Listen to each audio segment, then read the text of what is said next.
In today's rapidly evolving agricultural landscape, connectivity isn't just a convenience, it's becoming essential infrastructure for the modern farm. High speed internet enables precision agricultural technologies that optimize water usage, reduce chemical applications, and increase yields through real time monitoring and data driven decision making. From autonomous tractors guided by GPS to Internet of Things sensors tracking soil moisture and crop health, digital connectivity is revolutionizing how farmers manage their operations, connect to markets, and respond to changing weather patterns. Today on Broadband Action, we'll explore how broadband is helping cultivate the future of farming.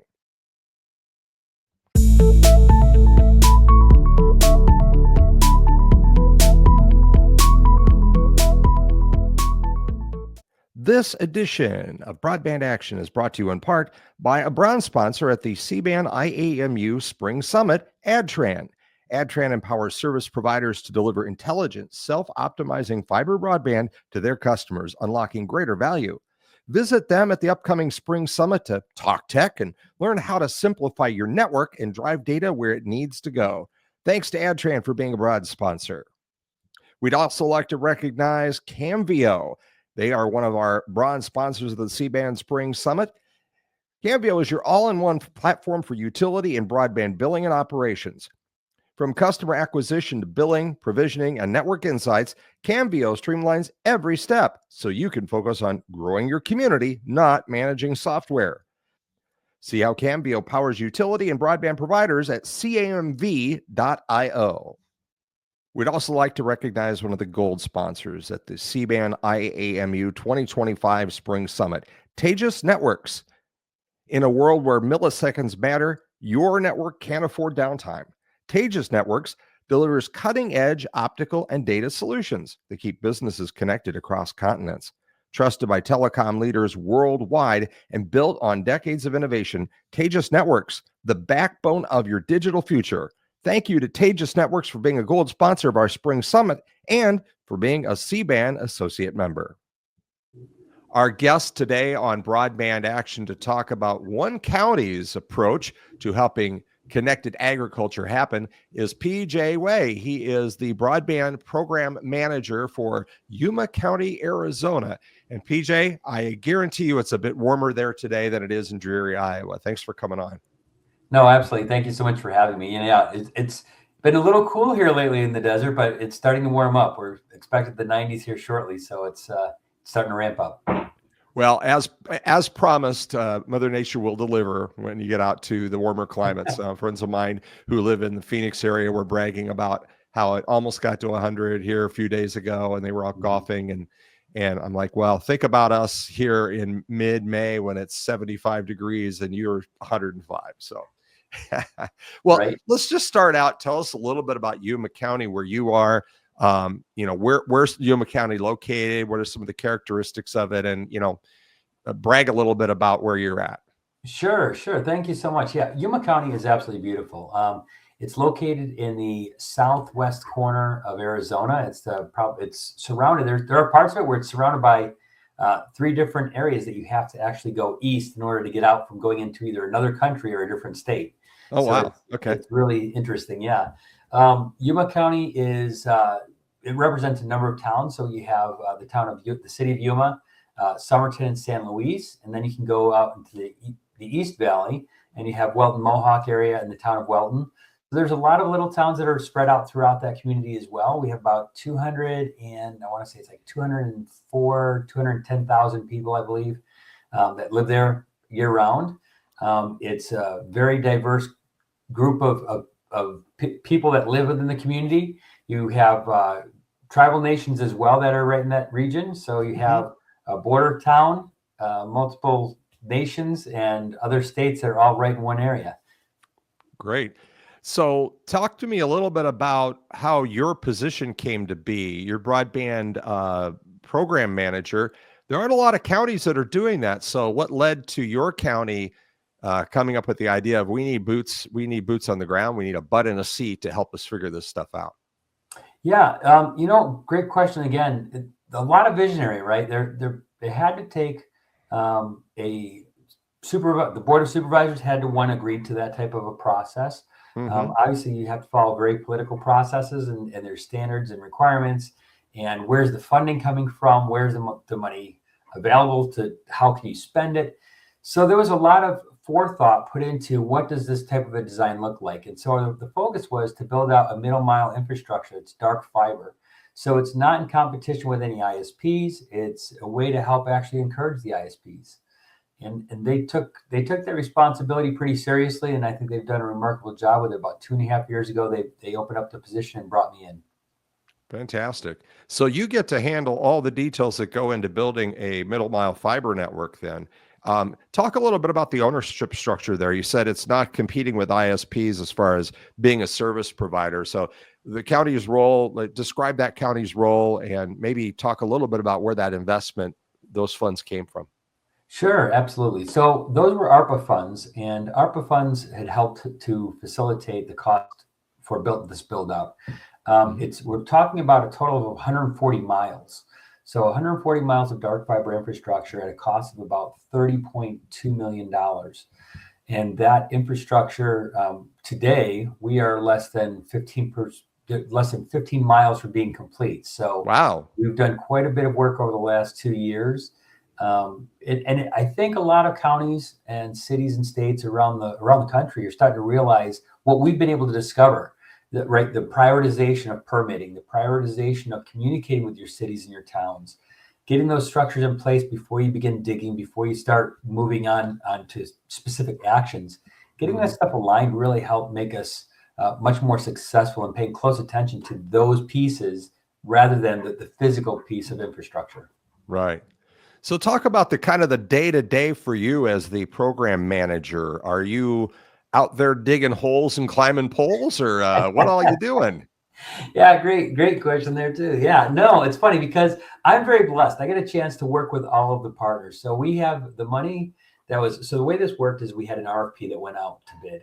The RFP was awarded, and during that award, the contractors and their subcontractors are the ones that are doing that infrastructure. So I had the responsibility of looking at the designs, looking at making sure permitting is coordinated properly, billing, everything from invoices that come in, validating that they're valid, that the work has been done. I do spot checks. I have and do appear in those specific regions where they're doing work, so I can see what the work looks like.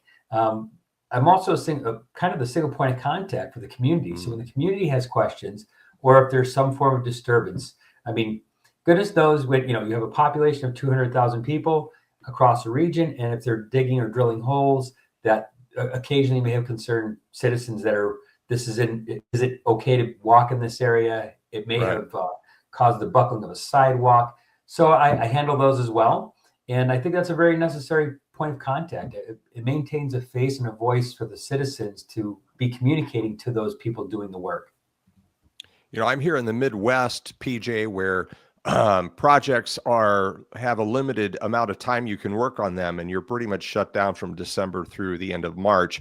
I would assume that out in your somewhat more agreeable climate when it comes to weather, that you probably can get that work done year round. Yeah, typically we can. Typically we do have the opportunity to do a lot of that work year round. Obviously, certain months could become a really a challenge.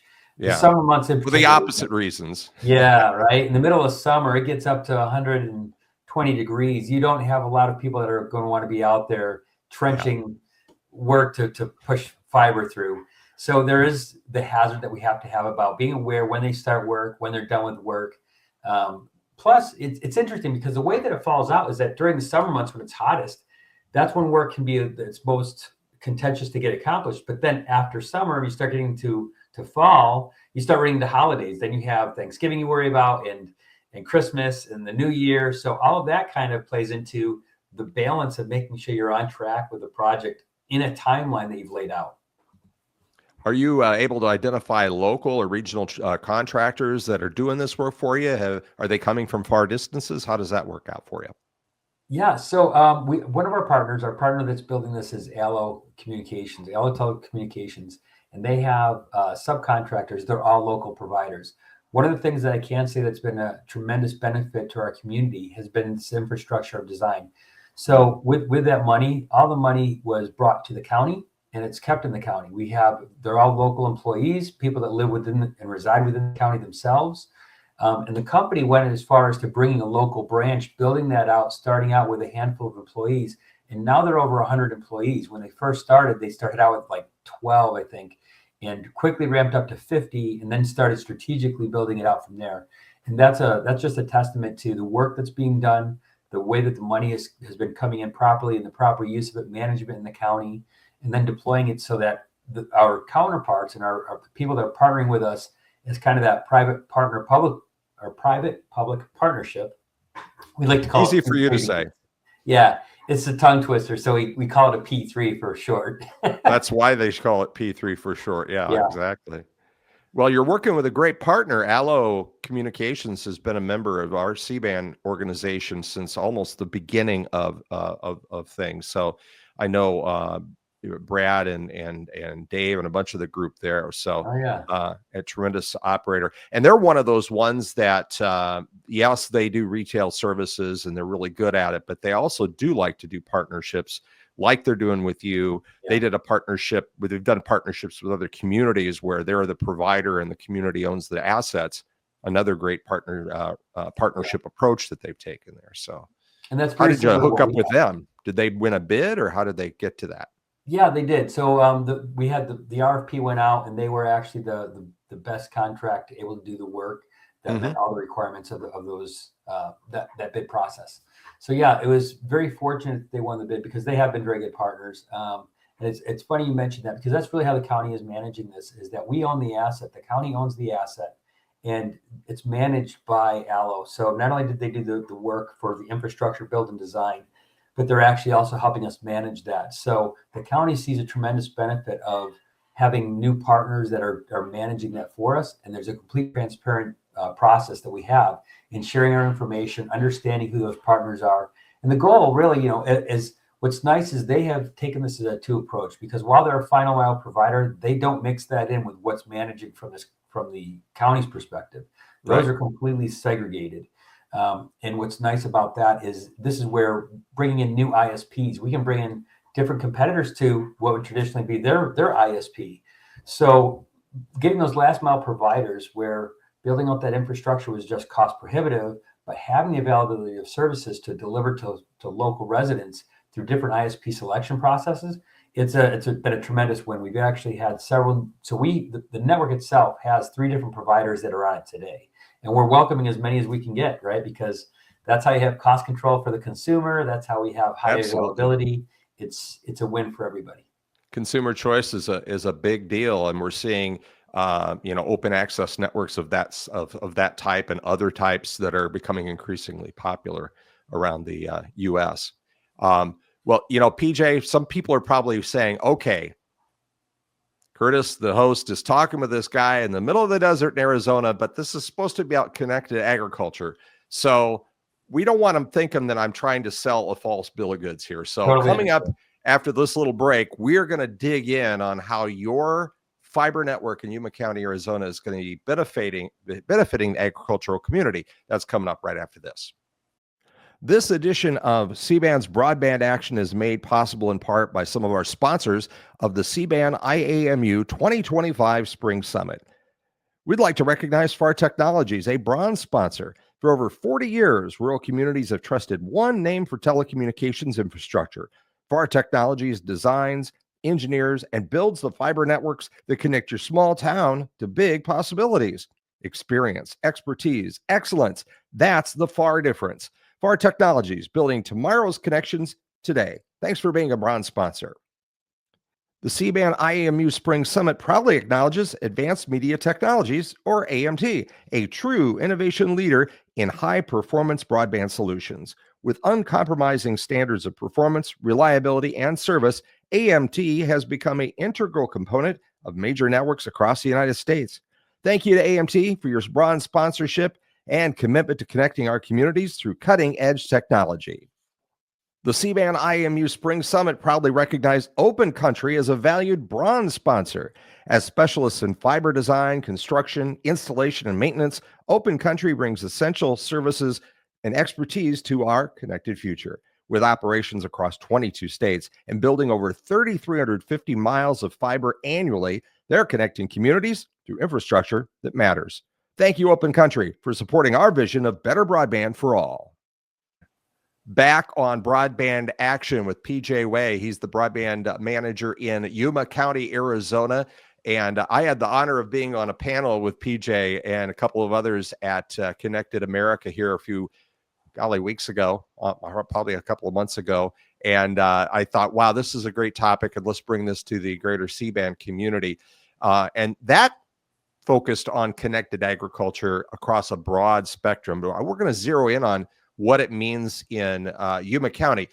One of the big use cases for this middle mile infrastructure you're building, PJ, is to make sure your ag community is connected. So let's talk a little bit about that. Yeah, that's thank you so much. It's really a very proud point right now in making this effort, because food security is national security, right? When people need to know that food is available, that's one of the things that I'm really trying to focus on is we build out this infrastructure that you can't drag a fiber behind a tractor. You can't drag a cord. So how do we build this infrastructure so it's robust? We have the proper data movement and it's secured, it's robust, it's redundant. And that's really kind of the key focus for us. And so from an agricultural perspective, in Yuma County has about 180,000 acres of farm fields. They produce about 70% of the nation's leafy greens for about 7 months out of the year. So if you go to the store and you buy a head of lettuce, it's likely coming out of Yuma County. So the infrastructure and what this means to national food chain, national food security is very significant. And it's a great project. So yeah, I'm looking forward to, if you have any specific questions, I'd love to dive into that. Yeah, I was just going to say, everybody watching or listening, eat your greens and help Yuma County. But, that was one of the first things I was most surprised about when we did the panel discussion is here you have an area of the country that at least is traditionally known as an arid region that is growing crops that are very dependent on a steady flow of water. So talk a little bit about the relationship between water and broadband and how it relates to those crops. Yeah, this kind of touches into exactly how we're actually funding it as well, because this is a $6 million project that we're putting in place. This is funded through the governor's office here in Arizona. And this project itself is going to manage, it's really focused on the water resource management.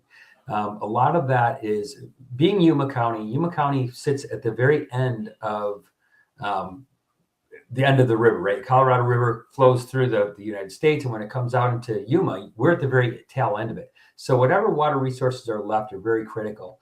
And that's critical to facilitating all of our farming needs of crops, as well as water resource management for what we may have to provide to Mexico, what we may have to provide in different treaty agreements. So managing it is very critical.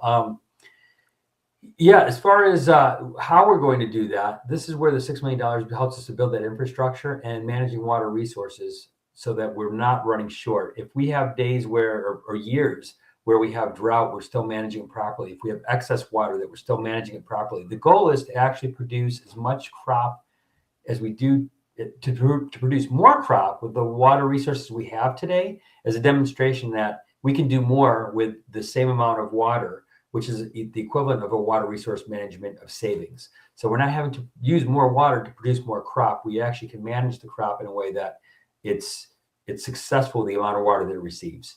So that's kind of the big focus. More crop per drop, right? Crop per drop. That is the term. Yeah. Well, I just made that up, so you're welcome to copyright that and use it as you wish. I'm sure it's been said before. So talk a little bit about what farmers in your region are going to do with this connectivity and how it's going to help them manage their resources and overall create more crops with fewer drops.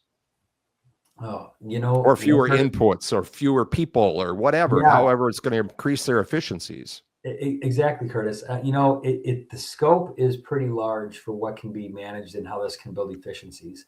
One is the workforce, right? That is one of the key challenges. Is the workforce always going to be there? How does that change dynamically for the farmers and the agricultural leaders, as well as the ag tech? The ag tech industry is pretty well advanced. I mean, when you look at autonomous tractors, drones, the data collection they can make for soil sampling, I mean, soil salinity, all of this is information and data that they have access to. The challenge they have is they don't have real-time access to it. Yeah. It's very manual processes for going and collecting the data and moving it from point A to point B to be able to utilize it. Real-time decisions matter. And especially when you look at things like weeders. I mean, I've been super impressed by going to these agricultural events, getting to see what the equipment looks like, how it operates, understand it. And when you have these autonomous weeders that are traveling at 5 miles an hour, and they're trying to make in the moment decisions as to, is this a plant or is this a weed? Is this something else to be concerned about?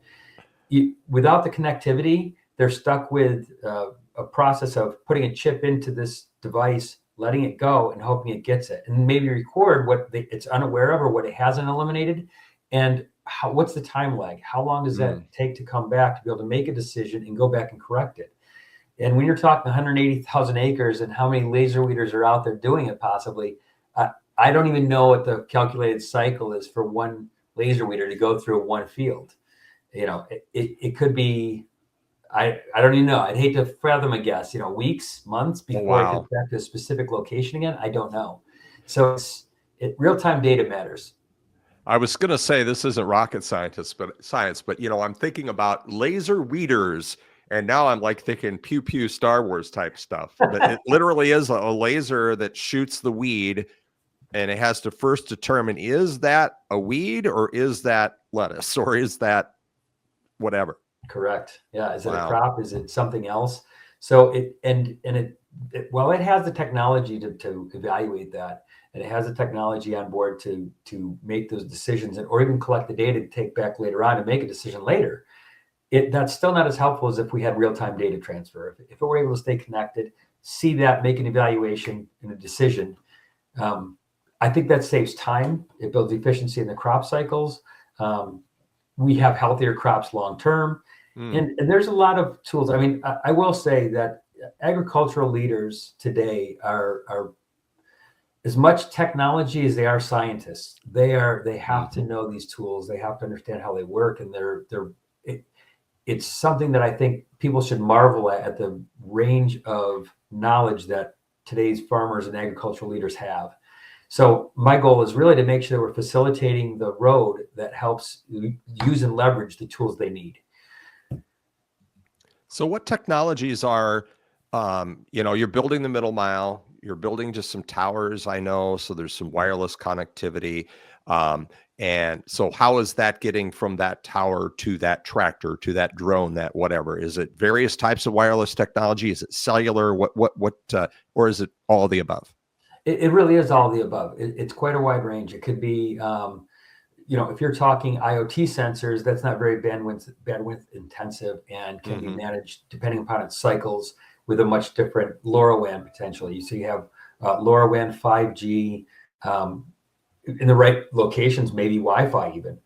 So it is a matter of understanding what the specific tools are needing and how they're connecting. So that's why the tower design, what we're going through right now is the process of tower designs for locations. So as the towers are built, these are put in a strategic location to provide either enough range, given the known technologies that would be needed to facilitate. It's interesting, right? We're used to the days where there was a point in time where we used to go to the store and we'd buy a box of software and it would tell you what all the requirements were on it. Today, we're going to the end use and saying, what are the requirements to make this function? And then building to that design. Yep. It's kind of, not to be backwards, but it almost has to be in order to facilitate. You're talking significant investments in dollars for that equipment. Oh yeah. So you can't really make them change their equipment if they're building it for a standard that's what the technology has today.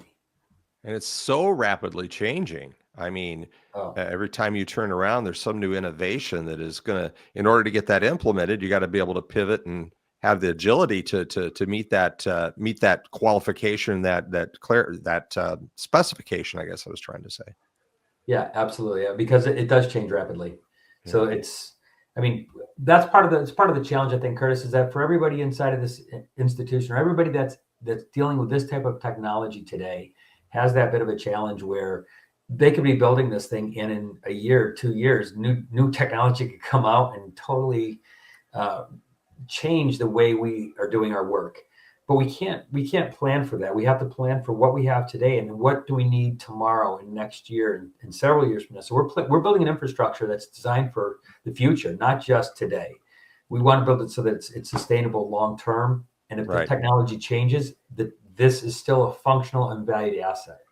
Yeah, you don't have to do a major infrastructure change. You just change the box on the one end with a different radio in it, or a different type of wavelength, or whatever it takes. So, I mean, that's just intelligent management. You're managing a public asset here, right? So you have to be responsible to the public, to your taxpayer dollars, to those folks. So that I was going to ask you about that. Has there been what's been the community reaction to this project? Has people been on board thinking this is a great thing? Or people been, oh, wow, all these radios are going to cause cancer, or anything like that? Or has it just been pretty above board? That's actually a really good question, right? Because those are legitimate concerns that might be raised to people. No, by and large, the response has been very positive. And I can talk on both of those real quick, which is the middle mile. The middle mile has been very positive because we've seen the growth of an adoption in our communities, seeing new technology, having new choices for who they're having for their home services, or their schools, their churches, all the anchor institutions. And from the agricultural side, I know that there's a lot of excitement surrounding this because building those efficiencies are going to save dollars. It's going to save time. We're going to have food sustainability, and that's really the goal. Like I said, for me, at least that's my goal, is to make sure that they're having the tools and the technology they need to provide that service and those resources. It's been very positive. I have not had any kickback. I haven't seen any local concerns related to health hazards or things of that nature. But certainly, and it's funny because even then, we took into consideration during these design processes aesthetics. We don't want these things to be ugly eyesores. We want to put them in places where it's acceptable. It's visible. People are going to recognize them, but they're not going to think anything of it because they fit with the landscape. They fit where we are. And that's, part of that is agricultural flights, right? If they're doing crop dusting, we took into consideration the proper heights, the towers, the location, so that we're not creating hazards for people, that this is going to be as safe as possible in the right locations.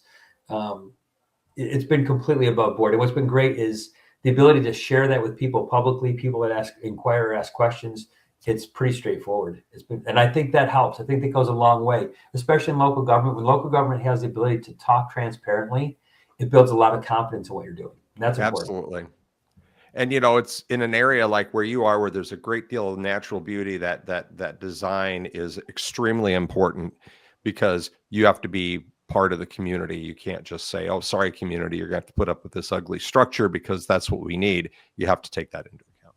Yeah, we're not displacing anybody. We're not displacing any. We're working towards the county right of ways. We're leveraging permits and known sources that we can put that it makes the most sense. Yeah. Well, hey, great conversation. I really appreciate you coming on, and you're kind of working double duty. You had to put up with me for 45 minutes in Dallas a few weeks ago. Now you're putting up with me for 25 minutes here online. So I really do appreciate your input and your perspective. And thanks for coming on, PJ. No, Curtis, thank you so much. And I would love to talk to you again anytime, providing updates. I mean, it's a remarkable effort, and I really think it's going to set a standard for the country to look at. Great. Well, we've been really excited to have and welcome our guest today, PJ Way. He's with Yuma County, Arizona, doing great things with middle mile fiber and connectivity, part of a series of podcasts we plan to do this year on the importance of connected agriculture and the approaches that different entities are taking to it. So thank you, everybody, for watching or listening, and we'll see you back here next time on Broadband Action.